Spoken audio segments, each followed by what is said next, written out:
ఎక్కడ చూసినా బాధితులు ఆకలితో పాపం ఇబ్బంది పడుతూ ఉన్నారు. కానీ ఎక్కడ కూడా సహాయం అయితే అందట్లేదు. చంద్రబాబు నాయుడు ఏమో మేము 100% సక్సెస్ అయ్యామో, అందరికీ హెలికాప్టర్లో మరి ఆహారం ఇచ్చామని చెప్పుకుంటూ ఉన్న టెక్నాలజీని ఉపయోగించాం మేము ఎలా డిప్యూటీ సీఎం కూడా చూసాం మనము ఎంత నవ్వుల పాలయ్యాడో మన చూపించి కూడా బాధితులకి ఏదో పెద్ద సహాయం చేసినట్లుగా ఆ డ్రోన్తో మేము భోజనాలు ఇచ్చామని చెప్పుకోవడంలో కూడా ఎంత ఫెయిల్యూర్ అయ్యారో మనం అందరం చూసాము.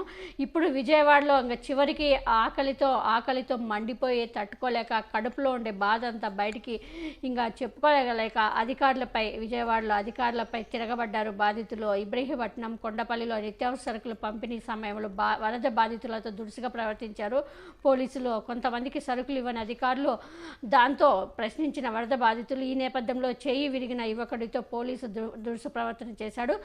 సర్వస్వం కోల్పోయి బాధలో ఉన్న బాధితులతో ఇలాగైనా ప్రవర్తించేది చంద్రబాబు నాయుడు అంటూ కూడా బాధితులందరూ కూడా పోలీసులపై ఆగ్రహం చేస్తున్నారు. అంతే చంద్రబాబు నాయుడుపై ఆగ్రహం వ్యక్తం చేస్తున్నారు. మరి దీనిపైన చివరికి ఇంకా ఆకలితో కడుపు మండి తట్టుకోలేక అధికారులపై తిరగబడ్డారు వరద బాధితులు. మరి దీనిపై చంద్రబాబు నాయుడు, పవన్ కళ్యాణ్, నారా లోకేష్ ఎలా స్పందిస్తారో చూడాలి.